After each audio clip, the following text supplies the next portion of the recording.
ನಾಗಮಂಗಲದಲ್ಲಿ ಕಿಚ್ಚು ಆಡಿದ್ರೂ ಕೂಡ ಆ ನಾಗಮಂಗಲದ ಕಿಚ್ಚು ಇಡೀ ರಾಜ್ಯದಲ್ಲಿ ಧಗಧಗಿಸುವಂತೆ ಆಗಿದೆ.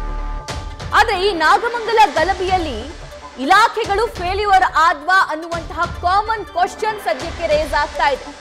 ಸರ್ಕಾರದ ಅಧೀನದಲ್ಲಿರುವ ಗುಪ್ತಚರ ಇಲಾಖೆ ಹಾಗೂ ಪೊಲೀಸ್ ಇಲಾಖೆ, ಸಿಎಂ ಸಿದ್ದರಾಮಯ್ಯ ಬಳಿ ಇರುವಂತಹ ಇಂಟೆಲಿಜೆನ್ಸ್ ಬ್ಯೂರೋ, ಗೃಹ ಸಚಿವರ ಅಂಡರ್ನಲ್ಲಿರುವಂತಹ ಪೊಲೀಸ್ ಇಲಾಖೆ, ಗಲಭೆ ಹುನ್ನಾರದ ಜಾಡು, ಗಲಭೆ ತಡೆಯುವಲ್ಲಿ ಇಲಾಖೆಗಳು ವಿಫಲವಾದ್ವಾ ಅಂತ, ಘರ್ಷಣೆ ತಡೆಯುವಲ್ಲಿ ಎರಡೂ ಇಲಾಖೆಗಳು ಎಡವಿದ್ದಲ್ಲಿ ಅನ್ನುವಂತಹ ಪ್ರಶ್ನೆಯನ್ನ ಜನಸಾಮಾನ್ಯರು ಮಾಡ್ತಾ ಇದ್ದಾರೆ.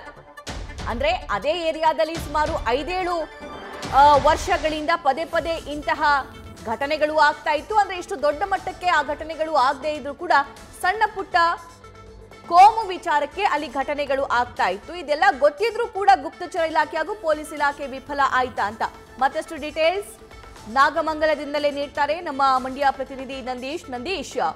ಅಲ್ಲಿ ಕೋಮು ಘಟನೆಗಳು ಈ ಹಿಂದೆ ಆಗಿರೋದು ಗೊತ್ತಿದ್ರೂ ಕೂಡ ಗುಪ್ತಚರ ಇಲಾಖೆ, ಪೊಲೀಸ್ ಇಲಾಖೆ ಇದರ ಬಗ್ಗೆ ಯಾಕೆ ಅಷ್ಟೊಂದು ಗಮನ ಹರಿಸಲಿಲ್ಲ?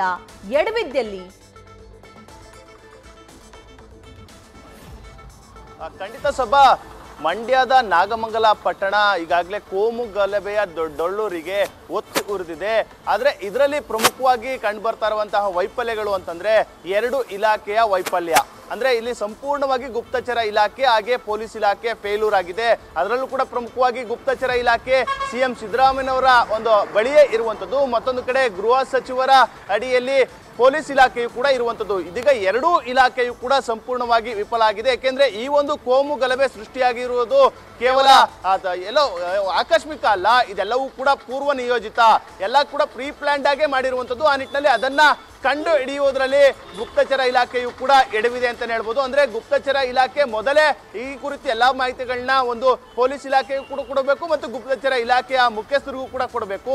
ಅಂದ್ರೆ ಈಗಾಗಲೇ ಈ ಒಂದು ಕೋಮು ಗಲಭೆಯಲ್ಲಿ ಪೆಟ್ರೋಲ್ ಬಾಂಬ್ ಅನ್ನ ಬಳಸಲಾಗಿದೆ, ತಲವಾರ್ಗಳನ್ನ ಜಳಪಿಸಲಾಗಿದೆ, ಮತ್ತೊಂದಷ್ಟು ಕಲ್ಲೆಸೆತ, ಇವೆಲ್ಲವೂ ಕೂಡ ಆಗಿರುವಂತದ್ದು, ಎಲ್ಲವೂ ಕೂಡ ಪ್ರೀ ಪ್ಲಾನ್. ಆದ್ರೆ ಇದನ್ನ ಕಂಡು ಹಿಡಿಯುವುದರಲ್ಲಿ ಮತ್ತೆ ಮುಂಜಾಗ್ರತಾ ಕ್ರಮವಾಗಿ ಆ ಕುರಿತು ತಿಳಿಸುವುದರಲ್ಲಿ ಸಂಪೂರ್ಣವಾಗಿ ಗುಪ್ತಚರ ಇಲಾಖೆ ಎಡವಿದೆ ಅಂತಾನೆ ಹೇಳ್ಬೋದು. ಅದರಲ್ಲಿ ಈಗಾಗಲೇ ಸಿಎಂ ನೇತೃತ್ವದಲ್ಲೇ ಇರುವಂತಹ ಒಂದು ಇಲಾಖೆ ಸಂಪೂರ್ಣವಾಗಿ ವಿಫಲ ಆಗಿರುವಂತದ್ದು. ಆ ನಿಟ್ಟಿನಲ್ಲಿ ಗುಪ್ತಚರ ಇಲಾಖೆಯ ಸಂಪೂರ್ಣ ಫೇಲ್ಯೂರ್ ಇಲ್ಲಿ ಎದ್ದು ಕಾಣ್ತಾ ಇದೆ. ಮತ್ತೊಂದು ಕಡೆ ಪೊಲೀಸ್ ಇಲಾಖೆಯು ಕೂಡ ಅಷ್ಟೇ. ಅಂದ್ರೆ ಪೊಲೀಸ್ ಇಲಾಖೆ ಎಲ್ಲಾ ರೀತಿಯ ಮುಂಜಾಗ್ರತಾ ಕ್ರಮಗಳನ್ನು ತೆಗೆದುಕೊಳ್ಬೇಕಾಗಿತ್ತು. ಯಾಕೆಂದ್ರೆ ನಾಗಮಂಗಲದಲ್ಲಿ ಈ ಹಿಂದೆಯೂ ಕೂಡ ಗಣಪತಿ ವಿಸರ್ಜನಾ ಸಂದರ್ಭದಲ್ಲಿ ಒಂದಷ್ಟು ಗಲಾಟೆಗಳು ಕೂಡ ಆಗಿದ್ದು.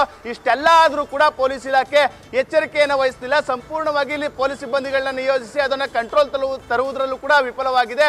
ಈ ಒಂದು ಎಲ್ಲ ಒಂದನ್ನು ನೋಡೋದಾದ್ರೆ ಪೊಲೀಸ್ ಇಲಾಖೆಯು ಕೂಡ ಸಂಪೂರ್ಣವಾಗಿ ವಿಫಲ ಆಗಿದೆ. ಅದಾದ ಬಳಿಕ ಅಂದ್ರೆ ಗಲಾಟೆ ಮೊದಲು ಆರಂಭ ಆಗುತ್ತೆ, ಕಲ್ಲೆಸೆತವೂ ಕೂಡ ಆಗುತ್ತೆ. ಅದಾದ್ರೂ ಕೂಡ ಎಚ್ಚೆತ್ತುಕೊಳ್ಳಲಿಲ್ಲ, ಸ್ಥಳಕ್ಕೆ ಹೆಚ್ಚಿನ ಪೊಲೀಸ್ ಸಿಬ್ಬಂದಿಗಳು ಕೂಡ ಬರಲಿಲ್ಲ. ಆ ನಿಟ್ಟಿನಲ್ಲಿ ಈ ಎಲ್ಲ ಕೂಡ ಅವಾಂತರಗಳು, ಅನಾಹುತಗಳಿಗೆ ಎರಡೂ ಇಲಾಖೆಯ ಫೇಲ್ಯೂರ್ ಕೂಡ ಕಾರಣ ಅಂತಾನೆ ಹೇಳ್ಬೋದು. ಆ ನಿಟ್ಟಿನಲ್ಲಿ ಅಧಿಕಾರಿಗಳ ಒಂದು ಕಡೆ ಪೊಲೀಸ್ ಇಲಾಖೆಯ ಇನ್ಸ್ಪೆಕ್ಟರ್ ಆದಂತ ಅಶೋಕ್ ಕುಮಾರ್ ಅವರನ್ನ ಈಗಾಗಲೇ ಅಮಾನತು ಮಾಡಲಾಗಿದೆ. ಆದ್ರೆ ಗುಪ್ತಚರ ಇಲಾಖೆಯ ಅಧಿಕಾರಿಗಳು, ಸಿಬ್ಬಂದಿಗಳ ಮೇಲೂ ಕೂಡ ಕ್ರಮ ಆಗಬೇಕು ಎಂಬುದು ಇಲ್ಲಿನ ಸ್ಥಳೀಯರ ಮಾತಾಗಿರುವಂತದ್ದು. ಅಂದ್ರೆ ಎರಡೂ ಇಲಾಖೆಯ ಫೇಲ್ಯೂರ್ ಇಲ್ಲಿ ಎದ್ದು ಕಾಣ್ತಾ ಇರುವಂತದ್ದು. ಸಭಾ, thank you Nandish. News first, ನಿರ್ಭೀತಿಯಿಂದ ನಿಮ್ಮ ಪರವಾಗಿ.